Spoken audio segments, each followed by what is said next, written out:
Sri Gurubhyo Namaha Harihi Om Gananam Tva Ganapatigam Havamahe Kavim Kavinam Upamasravastamam Jeshtarajam Brahmanam Brahmanaspatana Srunvanyutibhisida Sadhanam Om Sri Mahaganapataye Namaha Prano Devi Saraswati Vajevir Vajinevati Dhinama Vitriyavatu Om Sri Mahasaraswati Namaha. So welcome all of you. This is the third of 4 lectures on my book Dharma. So today's topics I have selected 5 topics. First of course is the Dharma discussions that we have had so far, review of lectures 1 and 2, a brief review where I covered chapter 1, 2 and section 3 and 3.1 of chapter 3. Then we will go to lessons on Dharma from Ramayana, lessons on Dharma from Mahabharata, Dharma definitions of Adi Shankara, and I will summarize. Going back to a brief summary of the 2 lectures, the definition of Dharma, again to remind everybody, actions that uphold and sustain cosmic laws are dharmic. Dharayati idi dharmaha. Dhr, from the root dhr, the word dharma has come from the root dhr. Dharayati idi dharmaha. So, any action that we take that upholds and sustains the cosmic laws, and some examples we gave, like planting trees, act in the best interest of everybody, not our personal interest alone, the best interest of all. These are all dharmic acts. Then we said earth must be considered as an organism. That is what Atharva Veda says. Satyam, Ritam, it consists of all the characteristics. So it is just like any other organisms and everyone has a place in it. Following Dharma helps one to accomplish all tasks well. We saw the Bhagavad Gita Sutta. Panchaitani Mahabaho Sriniyam Nirbodhame. There are 5 factors. Sankhya Kridante Proktani Sarva Siddhaya Sarva Karmanam. That is what the sloga says. There are 5 factors. 4 of them everybody agrees. Adhishtanam, Karta, Karanam and the tools. All these 4 everybody agree. The Daivam, Chaivatra Panchamam. The 5th one is Daivam. Those who consider it is divinity and you want to worship, that is fine. But practicing Dharma is also contribute to that Daivam. Dharma is a cosmic force and hence impacts everybody.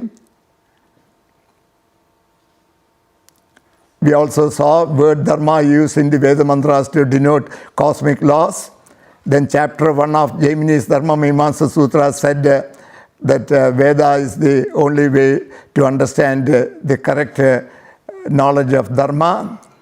Then these are the few slogas that we saw from Bhagavad Gita. I want all of you to memorize that. Yada yada hi dharmasya glanir bhavati bharata abhyuttanam adharmasya tadatmanam srijamyaham. Whenever there is decay of Dharma and whenever there is adharmasya, when the adharma comes more, then I take birth in age after age. Paritranaya sadhunam.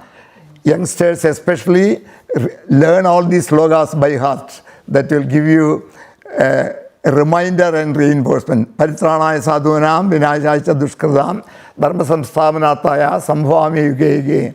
I take birth again and again to protect the sattvic and to destroy those who do adharma. Then sarvadharman paritejya mamegam sharanam vraja aham tvam sarvavebhyo mokshaishyami. This is the final advice for spirituality, where you have to give up your ego must go. So now we go to Dharma.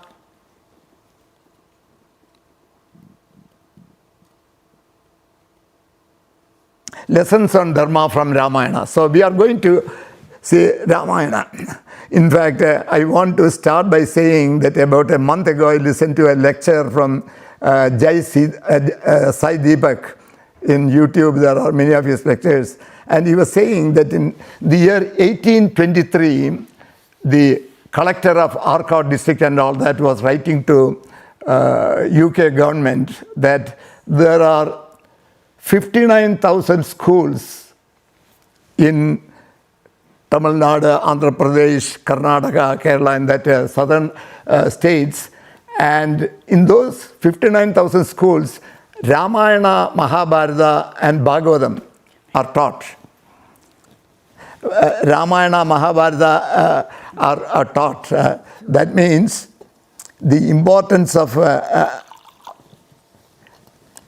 I also said that the Chaturdasha Vidyasthana was a prerequisite before you practice anything. So our educational system consisted of Chaturdasha Vidyasthana plus this collector is writing to the UK government. Of course, then only they were said we have to change all this. And in 1835, Macaulay pronounced his convert everything to the English system. So this 1823, this letter has gone. 59,000 schools in the southern zone alone was teaching Ramayana, Mahabharata, and these are the two Itihasas and Sri Bhagavata.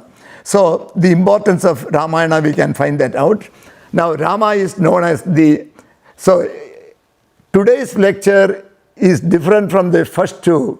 In the very first class, we defined Dharma and we gave some examples. And in the next class, we found out how Dharma is defined in the Vedas, how Jaimini's Dharma Mimam Sutra describes the best way to understand Dharma.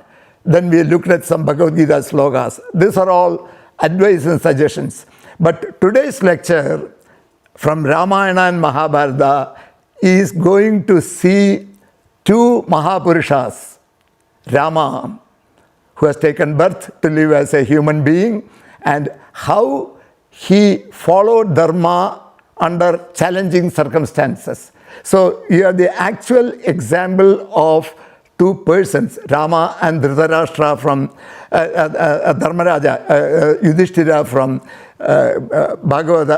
Mahabharata that we are going to see. So first section I will go into the lessons of Dharma from Ramayana. So we must not, you see, to most educated people, the Englishers have suddenly called this Ramayana, Mahabharata, and they are all mythologies. The Ramayana and Mahabharata we define as Itihasa. Iti ha asam. This happened thus. These things have actually happened. And Rama has lived in Ayodhya.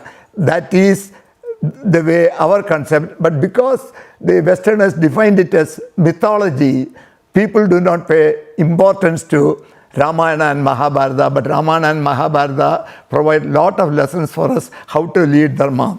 Rama is known as the Maryada Purusha and the Uttama Purusha. Maryada is a Sanskrit word which is again used as is in English. Maryada means bounds of morality and rule-based order. That means Rama being called as a Maryada Purusha means he will not deviate from any law or any moral things that are conventionally accepted. So that is why he is called. He lives his life with that one, and in addition he follows Dharma. And yeah, that is the next point. And Uttama means a perfect human being. That is what I said is Vedas, Jaimini's Dharma Mimamsa Sutras and Bhagavad Gita defined, advocated Dharma. But this lecture will focus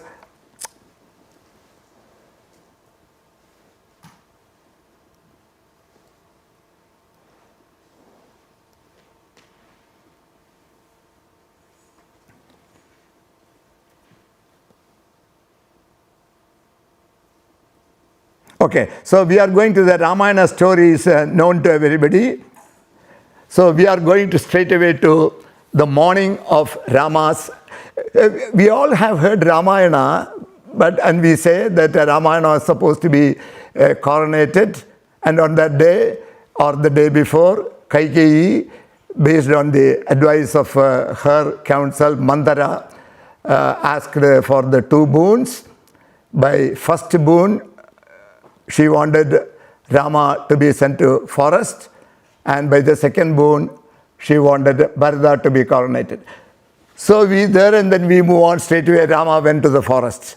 But what we have to pay attention is what happened from Kaikeyi's statement to Rama and until Rama went to the forest. There are so many verses in Valmiki Ramayana. Reading that, we will understand the Dharma ways by which Rama decided to go to forest. So we are going to the morning of Rama's appointed day of coronation. On the day of the coronation, Dasharatha is not seen anywhere. Everybody is getting ready. Rama is getting ready. Sita is getting ready. Everybody is getting ready.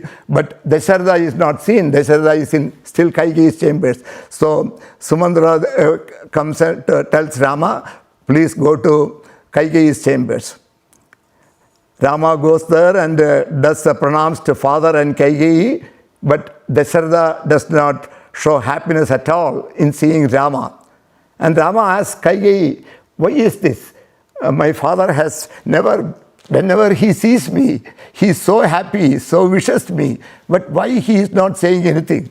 And Kaikeyi says, Dasharatha does not want to convey what he wants to convey because he knows it is going to hurt you. So I can tell you, I will say what he wants to say only if you assure me that you will obey your father. See, look at Kaikeyi.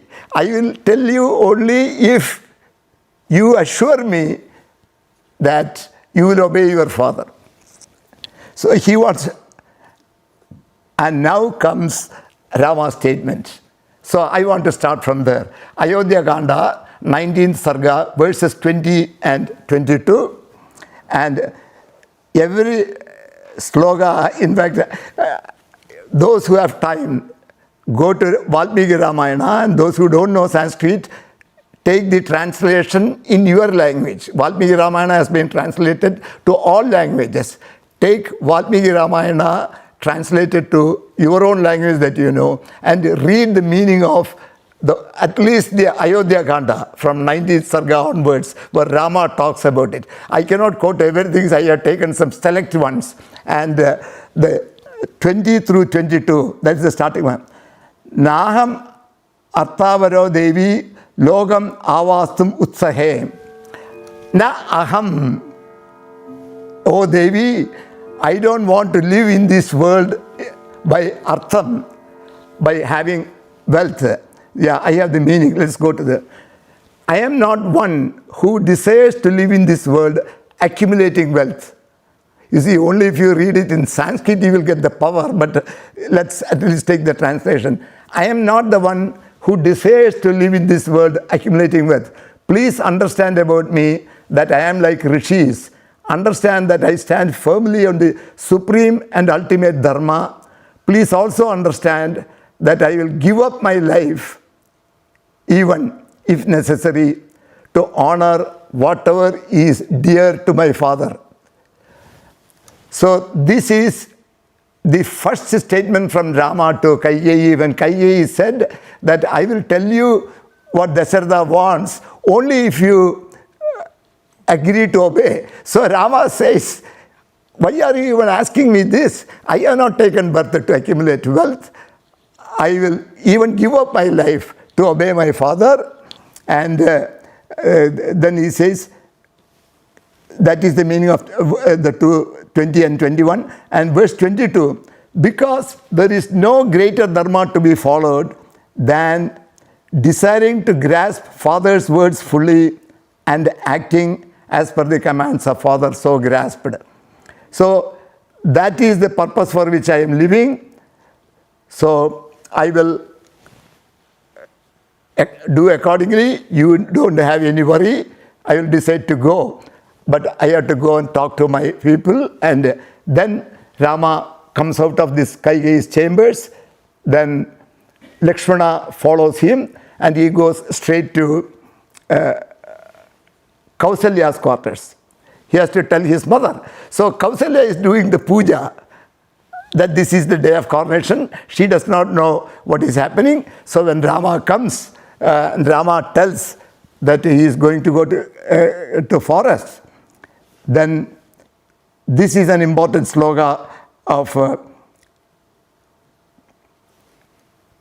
Kausalya saying, "O Dharma knowledgeable son," she is addressing Rama also, is, "Hey, you are a Dharmishtan, Dharmajna." That is why the Sanskrit, Dharmajna is Dharmishtaha. You are always doing Dharma, you are a Dharmishtan. Dharmam charitamichasi, you are a person who wants to do Dharma.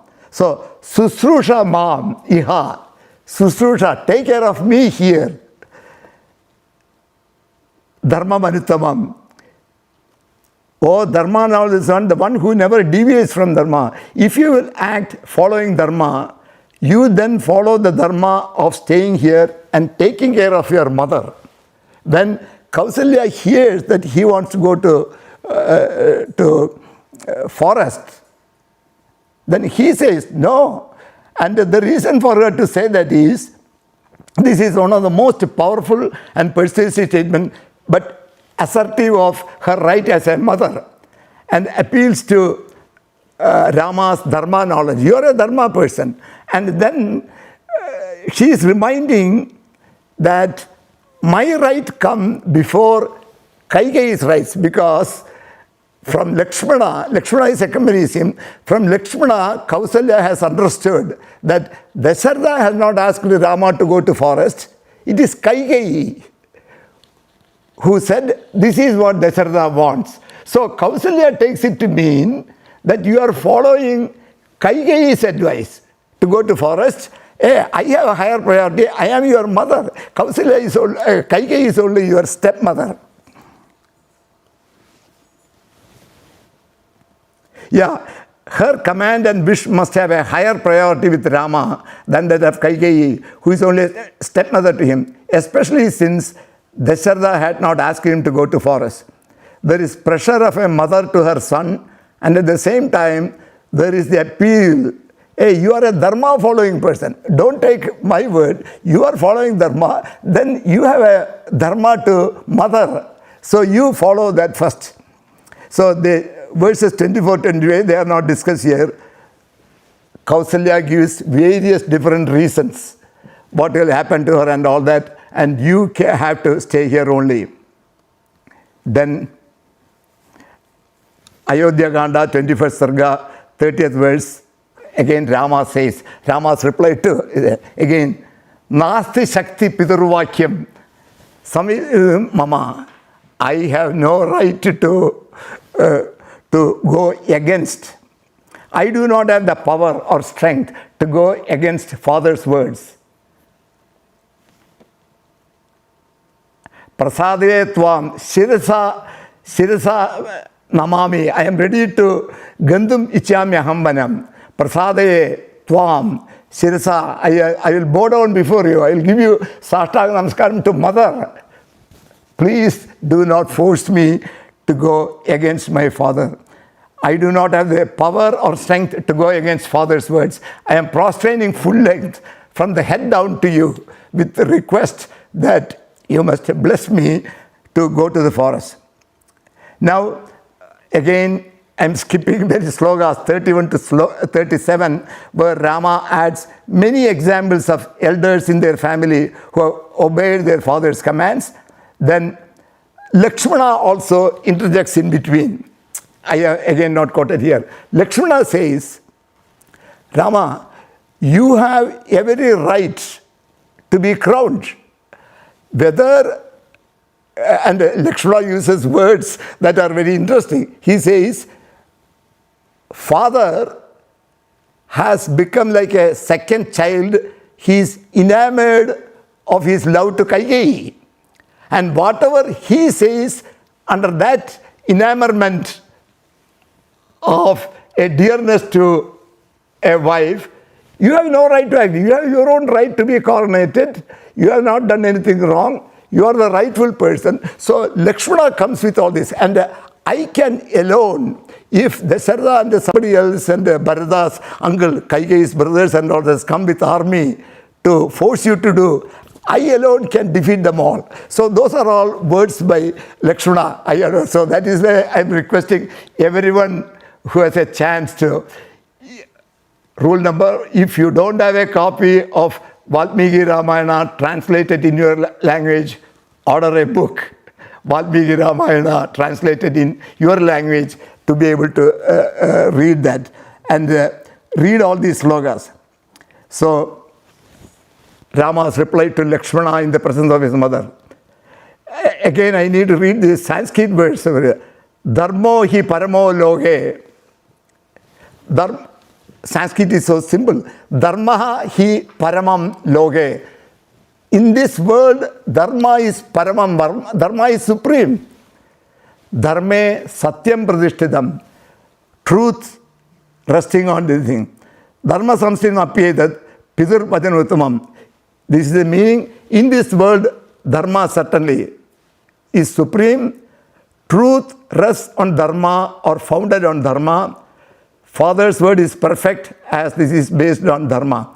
Rama's statement that Father's word is perfect because it is based on Dharma seems to be due to his belief that Dasharatha is willing to let Rama go to forest to uphold the truth. Because if he does not honor Kaikeyi's request at this time, then he will be violating the truth. Then Rama's direct answer to Lakshmana, because Lakshmana told him that you have every right, I will single-handedly, this is where the legal and ethical point, what Lakshmana said can be classed under legality and ethics. So if Rama had acted without listening to what Kaikeyi said as Dasharatha's command, that is still ethically and legally correct. That is why Dharma, the meaning of Dharma, that in the very beginning I said about 20 words, ethics, legal, truth, all those are there. Dharma goes much beyond ethics and legality. So what he says is, he is addressing Lakshmana and says, Lakshmana, give up your uncivil or ungentlemanly and unyielding and strong attempts tied or connected to your bodily strength and valor. Rely or depend on or follow Dharma alone. Follow my opinion. So this is an equally powerful statement.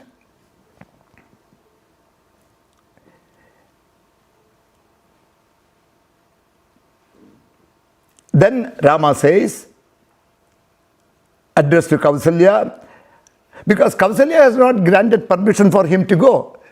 Kausalya and Lakshmana, both of them are bringing out reasons. Kausalya says from her own mother's direct command, you have duty to obey mother. Mother's dharma is this, you have to stay here. And Kausalya says many things, especially now if you go and if Bharata is being made the king, then Kausalya will be ruling supreme and I will be nowhere. Even with all this, Kaikeyi has a greater edge with Dasharatha. Now you go to forest and Bharata is going to be crowned and you are leaving me alone in this situation. So Kausalya gives so many reasons and appeals to Rama, you should not go. And so Rama uses the final statement. Tvaya maya cha vaidehya, Lakshmanena samitraya. Tvaya, by you, by me, Vaidehi, by Sita, Lakshmana and Sumitra. All pidirdiyoge sadhavyam. Whatever father has said, not only because father is saying the right thing, but in this case it is founded on truth. truth and dharma. And he says, Esha dharma sanadana. So this is Rama's very powerful statement. Whether it is you, me, Vaidehi, Sita, Lakshmana or Sumitra, all are bound by father's commands. This is Sanatana Dharma. So this is Rama's definition of Sanatana Dharma. Neither of them were convinced. They claimed their understanding of Dharma, that Rama drop his decision to go to forest, but instead be coronated and live in Ayodhya with his family and the people. Rama's unshakable position that Dharma required him to go to forest, even at tremendous difficulties and challenges faced by him, is a lesson worth emulating by all who wish to lead. So whether it is going to benefit you or not, if you feel that that is Dharma, follow that Dharma. That is what Rama says. We are not like Rama, we are human beings, so we may not have that much strength, but at least if you want to show the why Rama is known as the Madhyada Purusha, Uttama Purusha. And now Rama makes two statements. These two, every statement I should say, this Ayodhya Sarga, this conversation between Rama, Kausalya, Lakshmana, this part is not much emphasized at all in Ramayana. Only those who read Valmiki Ramayana understand. But in the context of Dharma, I said, there are so many places where Dharma is in, but these sentences are so relevant for us to fully understand how Rama tries to convince Kausalya and Lakshmana. And now he makes two other statements that is very important. Dharmartha kama kalu jiva loge samikshita dharma balodeshu edatata sarve surasamshayam me bhadya vaishamida saputra. So just like a wife who has influence over her husband and on matters, respected for her mind and knowledgeable knowledge and with children, a lived life of dharma, artha and kama provide the benefits of happiness arising out of fruits of dharmic life. This is accepted by all in this world. I do not have even an iota of doubt in this matter. So he is trying to answer Kausalya's statement, you stay here, you get coronated, and you live and Sita live here with children. So Rama first says, I have no doubt that such a life, we can read Dharma, Artha and Kama. That is what our Sanatana Dharma requires us to do. And I know this is such a life, living with you, with me, with my wife and children, and my taking care of my father. That is a dharmic life. I have no doubt in my mind. But then he says, for all of us to understand, Yasminsu sarve dharmo edasyat tadu prakramena. I'll read the meaning. That is, if artha and kama are not part of the observance of dharma, this is the statement from Rama. If artha and kama are not part of the observance of dharma, one must give up on artha and kama and concentrate on observing in full the dharma aspects. So, our Phalapurushartha, dharma, artha, kama, moksha is not scheduled. Dharma came first because that is to be observed at all times. Artha and kama are needed. Everyone can go for artha and kama, but only if it is with dharma. And now Rama goes and further explains, those who give priority in seeking artha at the expense of dharma. Many of us belong to that category. What he says is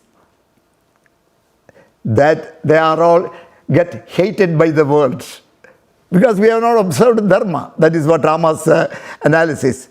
And then he says, similarly, those who give priority in seeking kama, your desire, at the expense of dharma, without ensuring dharma is followed, they lose fame among people. So, for each going after wealth or kama, you will be hated or you will lose your fame.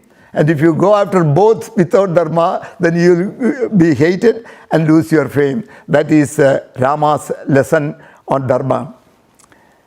When Rama said that all must follow Piturvajanam, Kausalya reluctantly accepted, and that she must do her dharma of taking care of Dasharatha. So Rama advised him, your duty as a wife is to take care of Dasharatha. He doesn't know that Dasharatha is going to die. So you follow your dharma. Take care of Dasharatha. I follow the dharma of protecting father's words. Everyone is bound by that. So finally, Kausalya blesses him. And look at the statements that Kausalya uses to bless him. The dharma that you execute with happiness and free will as well as by law, may that dharma protect you. Kausalya's blessing. I am blessing you to go to forest. No. You are always executing dharma. And not with, I have to follow this dharma, so I have to give. No. With happiness and free will, as well as by law, may that dharma protect you. That is Kausalya's first advice. And then a final blessing Kausalya gives in the 25th Sarga. Shruti smritischa dharmascha padatvam putra sarvada.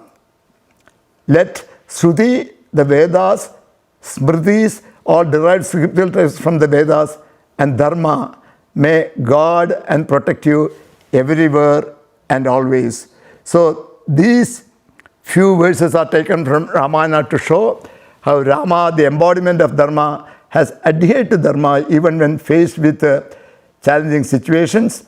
There are many other verses in Ramayana that shows more illuminations how Rama lived his life, but we don't have time to discuss all that, neither in my book nor this. So all these slogas, at least whatever the slogas I have written in the book, please read it again. And we must follow as much of this that we can. And the importance of Dharma, Artha and Kama, these three, even though many people say moksha also has to be taken while in this birth only from this body you can take that. So everybody directly going to moksha. Long before that, we have to live a life of dharma, artha and kama. And the guidance of Rama, that we can go after the artha and kama with the dharma in front. That will make a happy living. Now, before moving on, a few brief remarks are in order on the question of a few Ramayana readers, whether all actions of Rama were dharmic. And this section was added in my discussions with Ram Mainambati. He reviewed my book. So when I said there are cases also, there is sir, you should also add a section of how you address those questions. Because there are some people say that Rama did not follow actions, and the examples that people say, Bali Vadham, and sending, of course, sending Sita to the forest. But of course, that part at least is not in Valmiki Ramayana.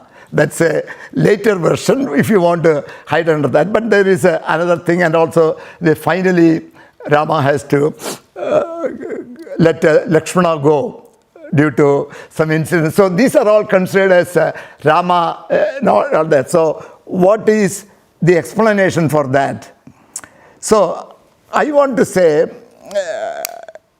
Valmiki's Ramayana is known as the Adi Kavya, original one. The first Ramayana is written. So how did Valmiki write this? Have you thought about it? So if suppose we write a biography, right? If I am asked to write a biography of Hamsadhuni, for example, I was asked to talk about how Hamsadhuni is 15 years older than yesterday. I have lived and I know what happened and all that. So do you think Valmiki lived at the time of Rama? No. Rama is much, much earlier. Our understanding is it's about 5400 BC or so is Rama's. Some people even say that is in not in this Yuga, Dwapara, it is in Treta Yuga, but that part will come back. But our current understanding is Rama lived in about 5400 BCE, Mahabharata war is about 3000 BC, that's our current understanding.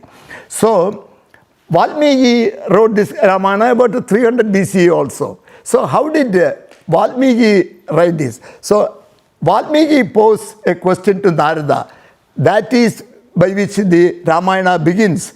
The very first 5 verses of Ramayana, Valmiki Ramayana is Valmiki asking this question, is there a person, he lists so many characteristics, Gunavan, Viryavan, Dharmajnascha, Kritajnascha, Satyavaga, Dridamrata, so many characteristics, and he is asking who?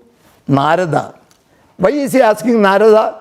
Narada is the person who goes to all the worlds and he knows everywhere. So, Valmiki is asking Narada, is there a person who has all these characteristics? Those are the first 5 verses of Valmiki Ramayana. And in verse 6 through 97, Narada narrates, yeah, there is such a person. That person is Rama. And he narrates the complete Ramayana in verses 5 to 97. To Valmiki, that answer, he has given the answer, and Narada went. And then what does Valmiki do? Valmiki then meditates. By his yogic power, he visualizes every one of these acts as though that is happening in front of his, in his superconscious state. Because they are all, both Valmiki and Narada, they are all great renowned sages. So, first of all, these are the first 100 slokas of Valmiki Ramayana. I don't know how many of you know this, I have to bring this to your attention. Secondly, these 2 super jnanis, Trikala jnanis, have said, this is the person who has all this dharma and who has acted all his life. So that, who are we? That is going to be my answer to whether Rama has, to all those people. So, thus, 2 jnanis independently verified Rama's adherence to Dharma. Rama's statements to Kaikeyi, that he has not taken birth to live in this world accumulating wealth, that he is like rishis, he is firmly on the supreme and ultimate dharma, even prepared to give up his life to honor whatever is dear to his father. So, because of that,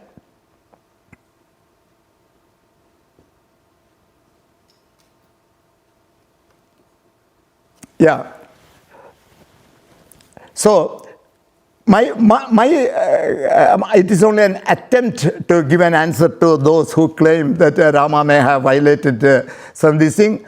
I have to provide the answer that Valmiki calls Rama the ideal of Dharma. Valmiki and Narada has established such a person satisfying all the characteristics that Valmiki posed, whether such a human being ever lived. What is Valmiki's purpose in asking that question? To write about that for posterity to follow Dharma.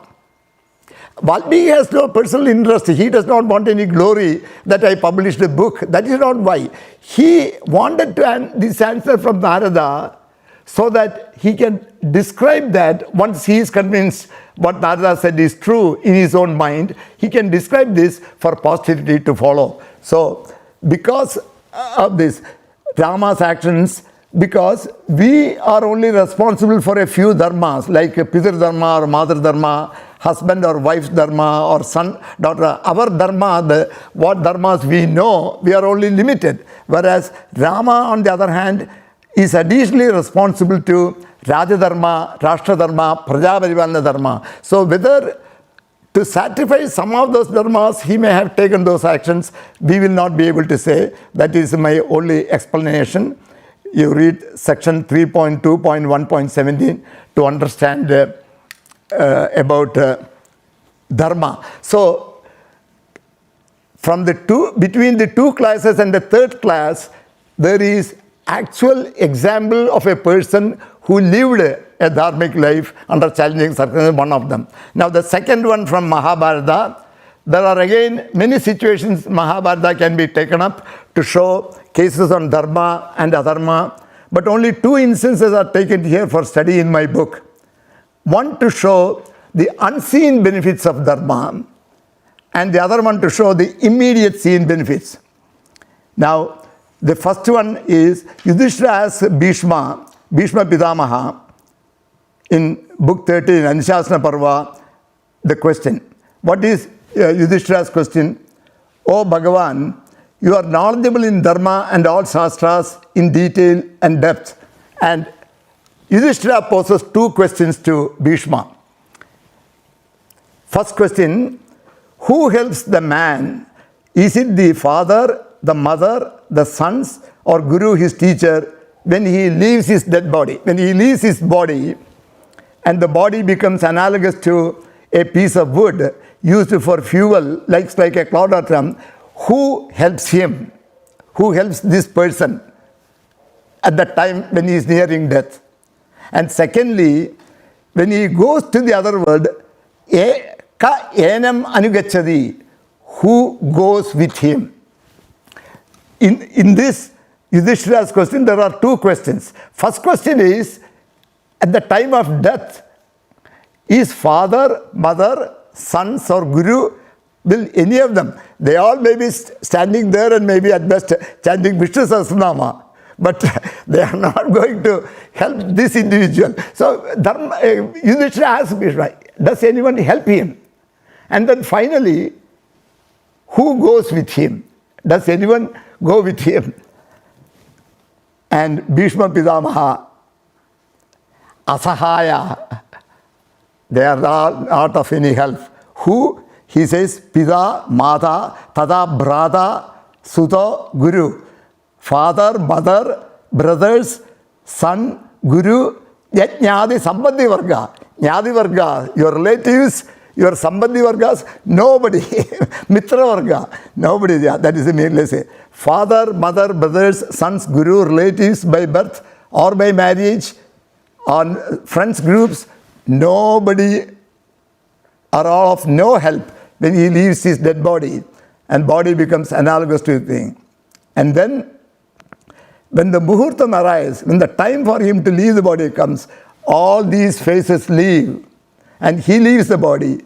Dharma alone goes with him. So Bhishma Pitamaha says, so this is what I say, the unseen benefit. You know, nobody has seen Dharma going away. So Bhima's reply and explanation.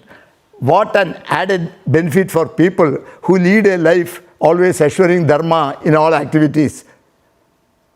Not only such a dharmic life provides peace and prosperity in this world when the person is alive, but the practice of Dharma, when practice Dharma, Dharma alone accompanies him when it is time for the person to live. That is what Bhishma Pitamaha says. So this is another unseen benefit. When we leave, whatever dharma you did, that goes with you. What it says is that will help you on your way. And now the second example that I taken from Mahabharata is Yaksha Prashna. All of you know Yaksha Prashna? Yes. Suresh? Yes. No. So at least some youngsters. So I will explain this. Even those who have heard, hearing it again is very interesting. Pandavas are in the, this comes in the Vanaparva. Pandavas are in the forest. You know the story in Mahabharata. They had to go to forest for 12 years. And the 13th year they have to live as incognito, then only they can return to. So this is towards the end of the 12th year. So Pandavas, so when they were in the almost end of the 12th year, an Agnihotri is a person who does Agnikaryam every day.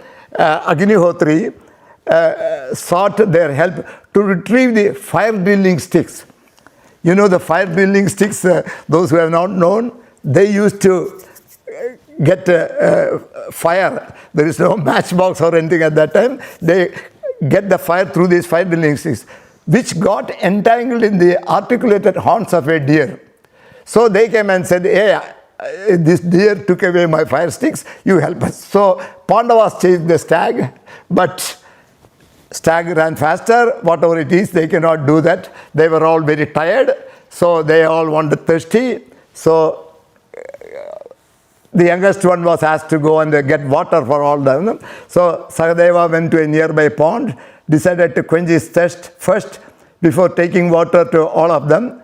Then he heard a voice from an unseen source saying that he must not drink or take water before first answering the questions. Failure to answer, the voice warned, will result in his death. And Sahadeva disregarded, right? They are Pandavas. They can fight anybody. Whosoever tells me don't do it, who are you to tell me? He tried to drink and he fell dead. Then the next in line, Nagula was sent, then Arjuna was sent, then Bhima was sent. All of them heard the same voice. All of them disregarded, tried to take water for themselves. All of them fell dead. So finally, Yudhishthira came and he saw his brothers lying dead. He lamented for a while and set out to take water when he heard the same voice. He looked around and saw a yaksha. Yaksha is what we say, yaksha and yakshi, the ghost type figure, big figure. Unlike his brothers, Yudhishthira said, I will answer your questions. And there followed over 100 questions and a wide range of topics. And Yudhishthira gave well thought out answers. These questions and answers contain pearls of wisdom.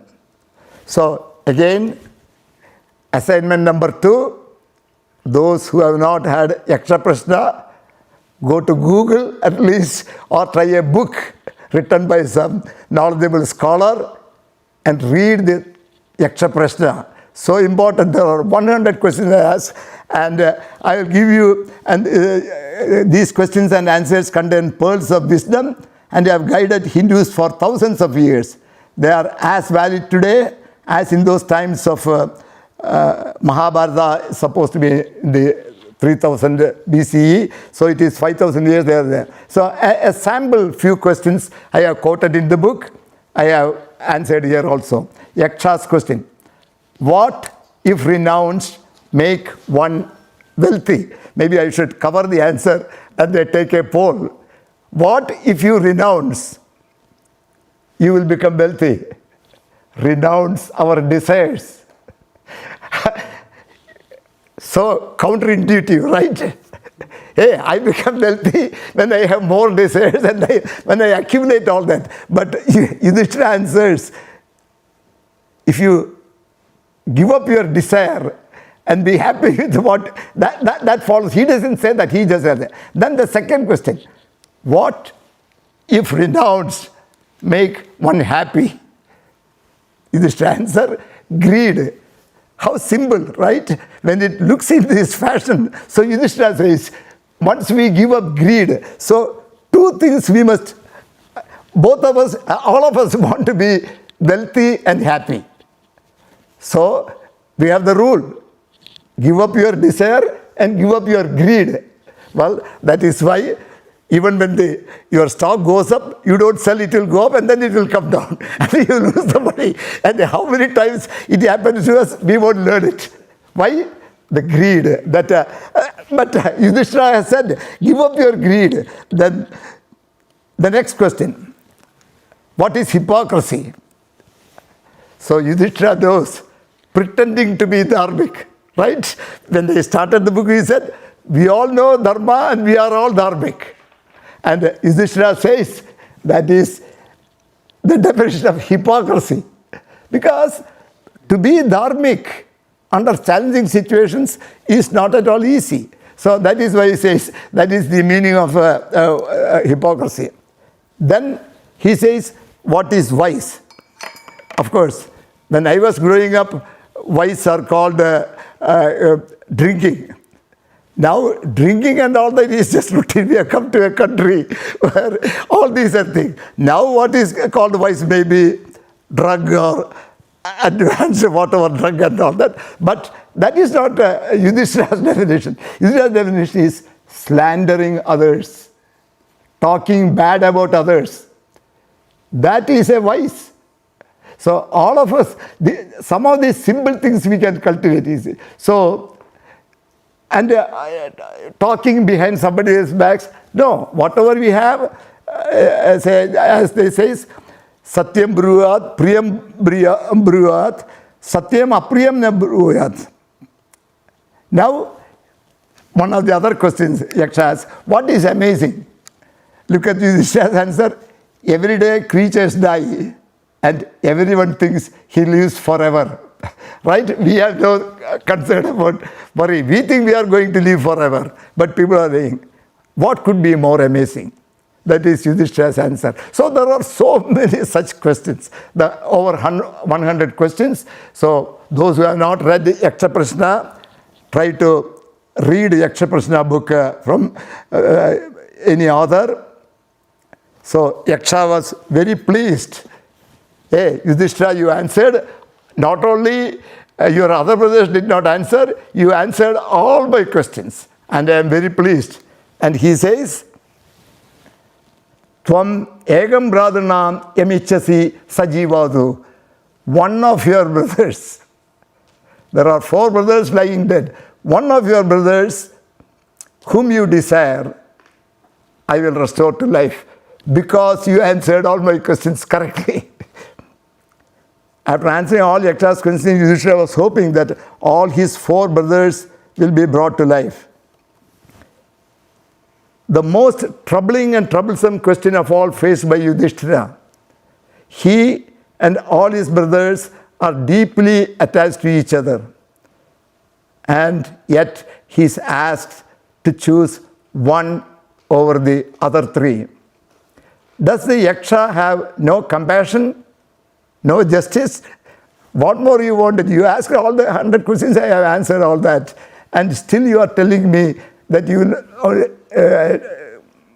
only one of your brothers can be brought alive.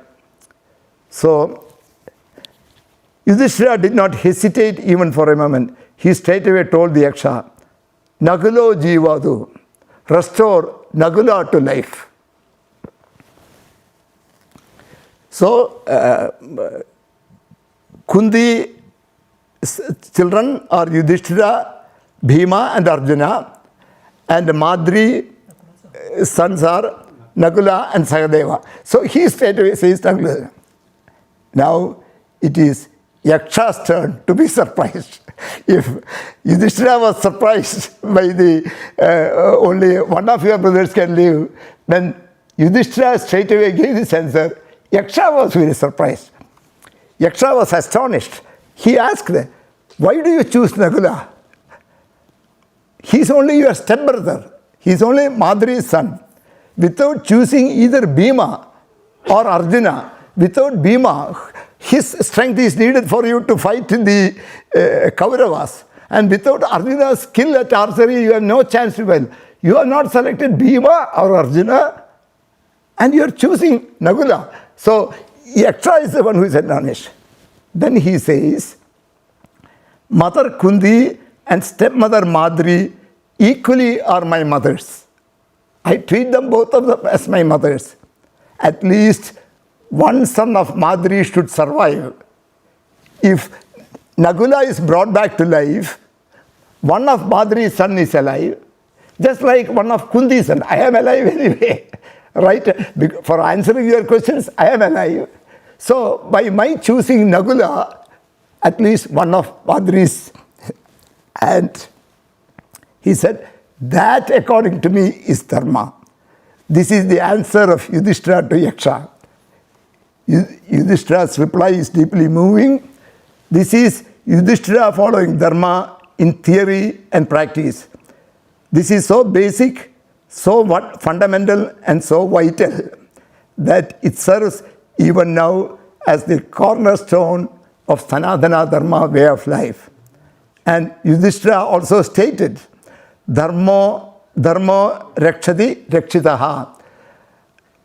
Meaning, the Dharma rakshati, those who protect Dharma is the correct meaning. Dharma rakshati, who protects Dharma is protected by Dharma. But we don't have to protect Dharma. So we don't use the word protective Dharma, because Dharma is a cosmic force, it's a cosmic law, and our protection is not needed for Dharma. But Dharma rakshati rakshata means those who uphold Dharma are protected by it.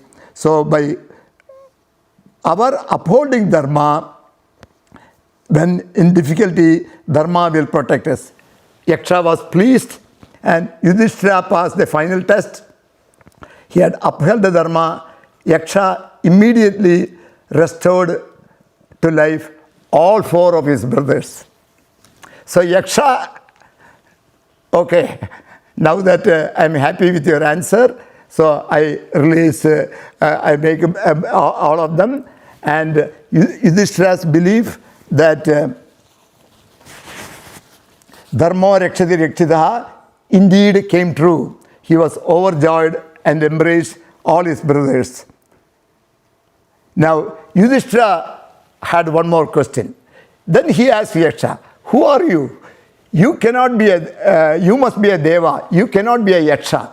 If you are a ghost or this thing, you cannot have the power to kill 4 people like that and bring back 2. So you have to be a deva. Then Yaksha agreed and said, he is none other than Yudhishthira's father, Lord Yama. And even though we are all scared of Yama, Yama is known as the Lord of Dharma. We must not forget that. Because once a task is given to Yama, no partiality. At the point the time, whatever you do, you pray for Yama. Yamaya Dharma Rajaya, we do Sandhyavandana, we do Yama worship. Yama will not show any partiality. He is also the Lord of Dharma. He is known as the Lord of Dharma. He said, yes, I am your father. I am Lord Yama. I have come to test the strength of character of you, because whether Lord Yama wanted to test whether Yudhishthira still held steadfast to Dharma even after 12 rigorous years of exile in forest. Because anyone, when you have to go through a forest living, one will know it is not easy having lived in your palace all this time, suddenly in forest. So Yama wanted to test, because they know there is going to be a war between Kauravas, and he still wanted, that is why it is a Dharma Kshetre Kurukshetre Samaveta Yuyutsaha Mamaga Padavascha Kima Kurvata Sanjaya. So Dhritarashtra asking Sanjaya about this, the first sloka of the Bhagavad Gita, Dharma Kshetre Kurukshetre. The war is fought with Dharma, even though we still notice certain cases of not fully Dharma always, but it was still a dharmic war. And of course, what happened at the end of the war is not Dharma. Many things may have. And so Lord Yama says, I came to test whether Yudhishthira still held a steadfast to Dharma even after 12 rigorous years of exile in forest. So he took the form of a deer and took the fire-breathing sticks of the Brahmin. Now convinced of Yudhishthira's strength of character, Yama returned the fire-breathing sticks and blessed the Pandavas. This is, all those who have read the Yaksha Prashna have marveled at the sequence of events described therein. Yaksha Prashna illustrates Yudhishthira's adherence to Dharma under challenging circumstances as the best way to understand about Dharma. That is why Yudhishthira is also known as Dharma Raja. Yudhishthira is known as the Dharma Raja, king of Dharma. So, okay.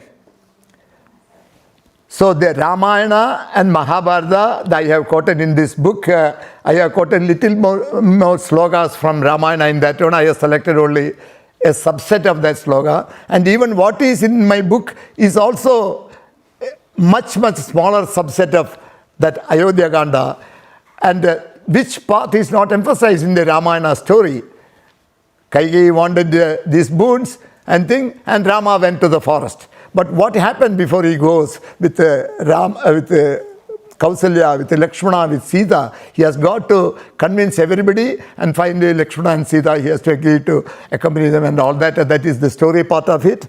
And Yudhishthira's Yaksha Prashna and his question, what goes with the Dharma goes with him. Now, there is in chapter 3 about Adi Shankara. Now, Adi Shankara is written many bhashyas and so many explanations for all books. And in his bhashya for Bhagavad Gita, he defines Dharma as Abhyudaya and Nisrayasa. Abhyudaya meaning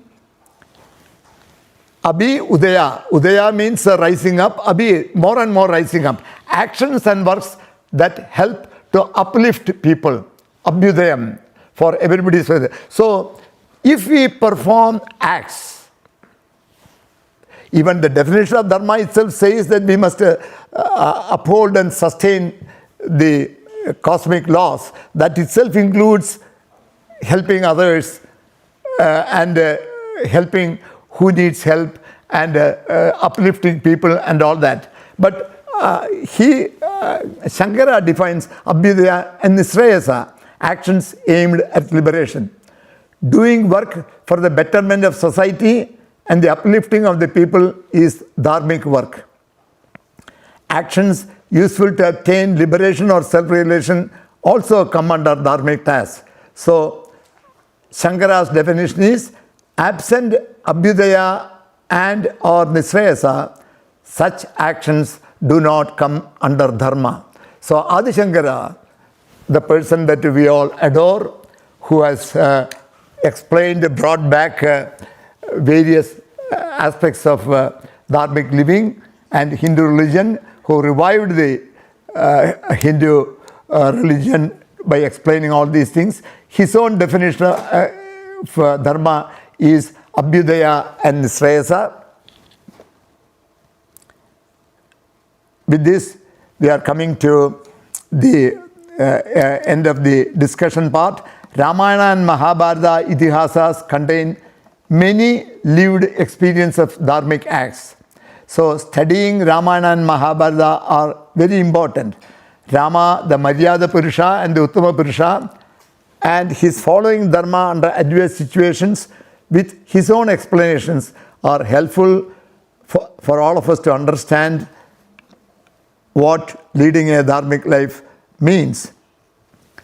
Yudhishthira, known as Dharma Raja, and his discussions with Bhishma Pitamaha and his adherence to Dharma under challenging circumstances as seen from Yaksha Prashna are also helpful to lead dharmic life.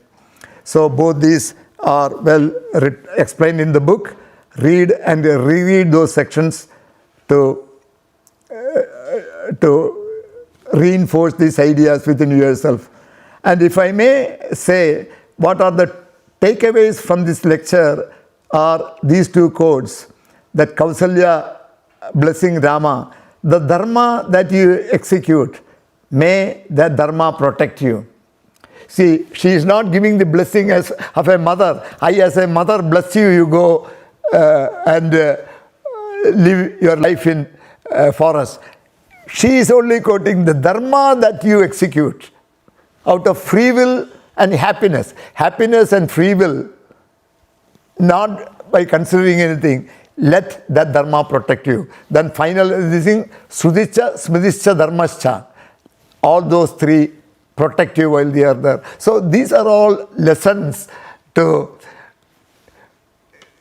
by again and again bringing back is, I am taking you through stages from the, my own belief is that the people understanding of Dharma as a written in the book is that, well, we all know what Dharma is, sustains and uplifts, without fully understanding what that means. So we gradually found some examples in the first chapter, then we saw the Vedas and Dharma Mimam Sutras, then Bhagavad Gita slokas, that all reinforcing the need for Dharma.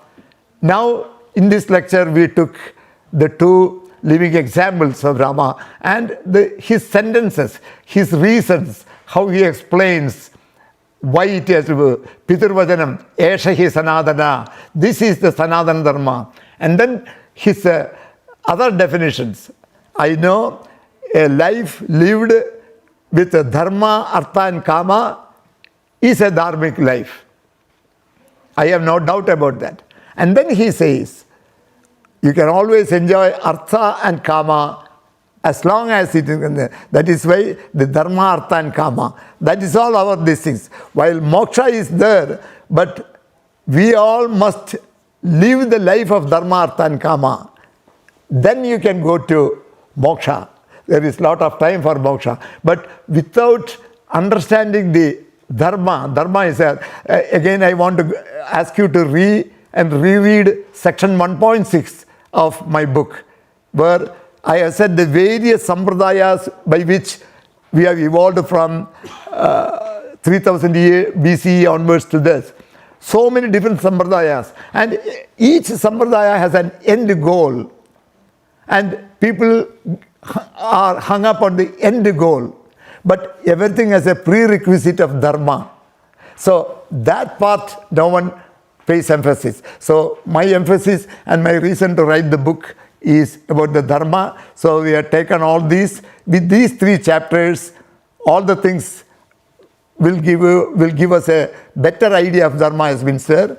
And in the next class and in the fourth chapter, we will discuss to put all this together in the Sanadana Dharma way of life. What all things we must do as part of the Sanadana Dharma way of life.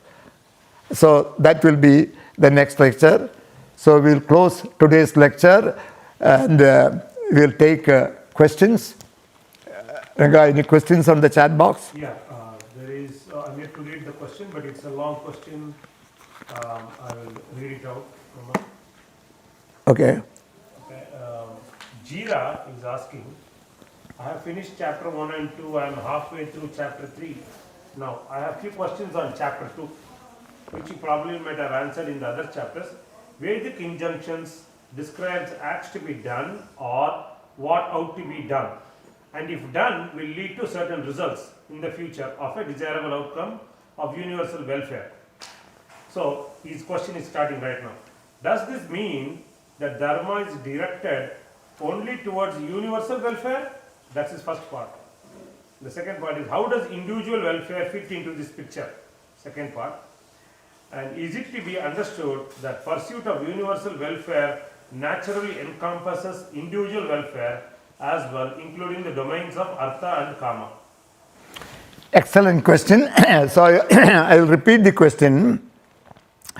The definition of Dharma and the examples of Dharma that we stated are all for the definition of Dharma is cosmic laws. Cosmic laws is the laws of the universe.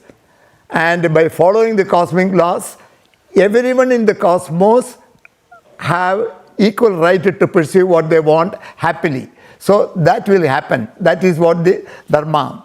So the Vedic injunctions, what all it says, Swadhyaya Pravadhanabhyam Nam Prabhadevyam, Swadhyayam, learn whatever you have learned and share what you know.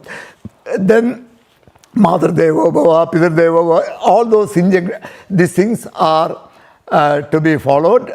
That will have universal welfare. So the questioner asks, if that is all Dharma, what about individual welfare? The individual welfare also will happen. That means the opportunities for artha and kama for each individual, when presented, that as we saw perhaps this part he has not seen in the first two, that was implied in that, in those also. As Rama says, dharma, artha and kama are needed to lead a happy dharmic life also. But in the next phase he says, artha, pursuit of artha or kama without dharma is the problem. In other words, the opportunities for wealth and karma presented to us, that is not at the cost of another person. We will be able to find that out. As I said, what is the Chodanartha Lakshana? What is the Lakshana of a Dharma? As I included a Professor Kashyap's definition, that the Atman or Supreme Being who is residing in us will tell us what is a dharma in a given situation. So, by practicing dharma, we can pursue wealth, whatever wealth comes to it. Another way of saying is, the phala of whatever you do, you will always get. The result you will get, that will come as dharma and as will come as artha and kama. So, all that you can enjoy. So, to answer this questioner who asks, by pursuing universal welfare, what happens to the individual welfare? If your pursuit of universal welfare does not, you do not think that in the universal welfare you are also included and your welfare will also happen, if that is not a sufficient explanation, I can give a secondary explanation.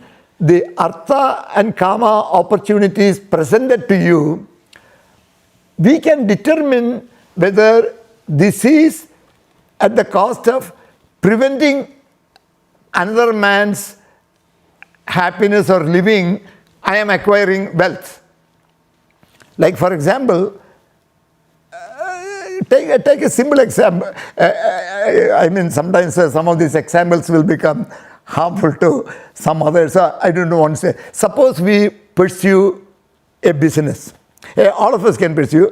I myself, in addition to teaching and all that, I also ran a company. And that company was primarily into research and development. Even though I was advancing research and development, certainly I have looked at the company's interests as opposed to others' interests and all that, but it has not been harmful to. Suppose I am in a business, like any instance, I hope those people do not get offended. So I am growing weeds in my backyard. That also has medicinal value. So there may be a good part of it. But if by and large that is going to do harm to other person, I am in the business of doing. Like for example, this what is the major question that opioid, right? Physician's purpose is to help a person, right? We have trained, people are trained to become physicians to help others. They can cure the disease of other person. But if those physicians, in the name of advancement of wealth, recommend opioid, knowing the overdose of that can result in the death of a person, that is a pursuit of wealth, knowing it is not dharmic. So there are many dharmic acts that you are not hurting anybody. Take the case of the physician treating and helping a person and receiving the compensation for that. That is a dharmic act also. And again, there are many physicians and lawyers who do pro bono work. If a person who needs legal help don't have the money to pay, they accept whatever they get and all that. So all these are certainly dharmic, and you can get your wealth also. So to answer that question, there are opportunities to individual health. And in fact, I myself have asked the question, how to encourage people to follow Dharma, because we see we have to cut corners and to do adharmic acts to become wealthy. There is a general impression. Why people who do such things become rich too fast. But we don't have to emulate that. Even the people who do dharmic also are able to live a satisfactory with wealth and artha and kama. So it is not inconsistent with the universal welfare. Yeah, thanks, Rama. Second, the same question from second question from the same person, Jira. He said, if Vedic injunctions are the only way to understand Dharma and follow the cosmic laws, and even sense and perceptions cannot be used to understand Dharma, then how is the world running in order? In the bracket he says, not everyone in the earthly world reads Vedas. The cosmic laws applies not only to human beings but to all manifestations. Then how do they understand this cosmic law and follow? Yeah, we have in that I don't know the particular page, the Jaimini Dharma Mimamsa's second Adhikarana explanation. I have added Professor Kashyap states that the Supreme that resides in you, that the chodana, the impelling force within ourselves. In fact, Professor Kashyap explains the Chodanartha Lakshana Dharmaha, that second Adhikarana's meaning, even though it says Vedic injunction is the strict definition given by Jaimini, Professor Kashyap says that the Chodana, the impelling force is within us also. Every one of us know what is Dharma in a given situation. Like for example, if we see a series of ads going, we take hot water and pour that. That is adharmic, we know it. Right? We still, for fun, as children we have done that, or even as adults we may still do that. As long as it is not bothering you, it goes, let it live at that aspect also. So everyone will be able to know. That is why, in fact, there are many examples of these animals following this, like a lion, unless it is hungry, it is not going to attack just because a deer goes in front, it is not going to go and attack it. If it is hungry and attacks a deer, that is known to attack and kill and eat that, that is how it has eaten. But other times it is not. So everyone has, no, so to say that, that is why it is a universal force, just like gravity. Everyone knows or will know sooner or again the dharma of Agni is to burn. If you don't know, you put your finger, then you get burned. Next time you will be careful. So everyone is able to know what is dharma. Only thing is, sometimes knowingly, sometimes without paying attention to know what dharma is, we act. That is the difficulty. There is no more question on the chat, but I want to see if anybody has any questions here. I have one question more. So you told about the things that happened between Dasaratha asking and going, right? You said it is legally, Lakshmana is right, but still dharma-wise, Rama followed it. Similarly, what is that in case of Vali's case? You know, you have not quoted in the book, I have not read the church. No, the Bali's case is that he has to, his brother's wife, an elder brother, his younger brother's wife, he has to treat as his daughter.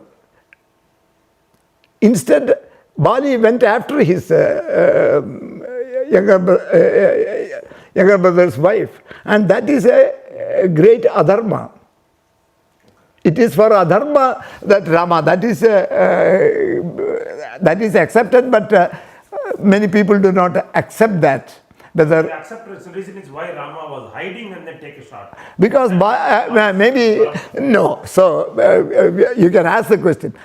Bali has to be killed, and Bali is so powerful that Bali may right that he will not be killed. For example, if you ask why Hiranyakashipu was killed by this Narasimha in his thigh and all that, because Hiranyakashipu has a boon that he cannot be killed outside, inside, so many things.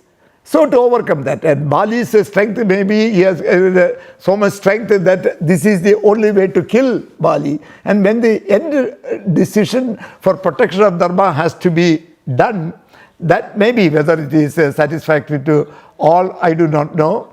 The only thing that I will rely on, that both Valmiki and Narada, in their Trikala Jnanis, they are Jnanis of the past, present and future, they have concluded that they are Dharmishtan. So to me that is acceptable. Anvida, Swasi, any question?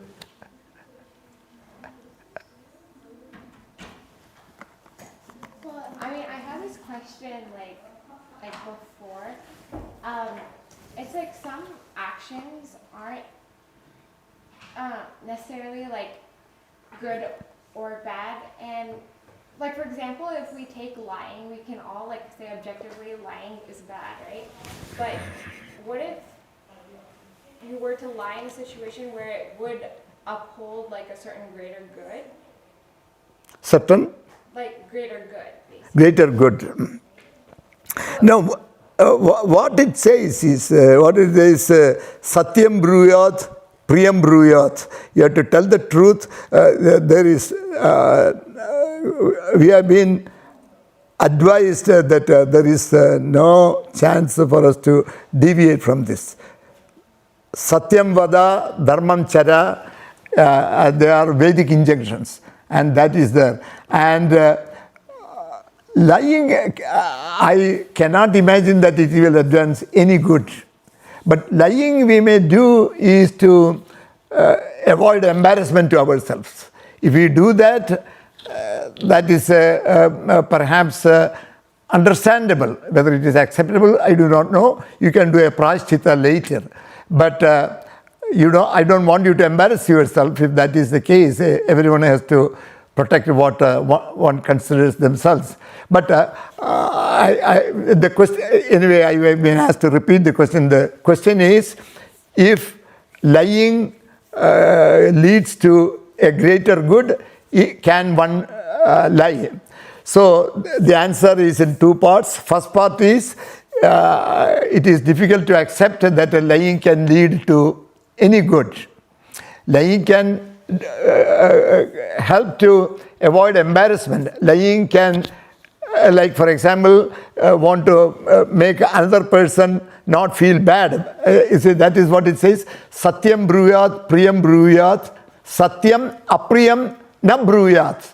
You see, tell the truth, tell what is dear to other person to hear, but what you know for a fact that what the other person did is wrong, I don't want you to say that what you did is wrong, because that will hurt him. So in that sense, I don't want you to lie, to say that what you did is good.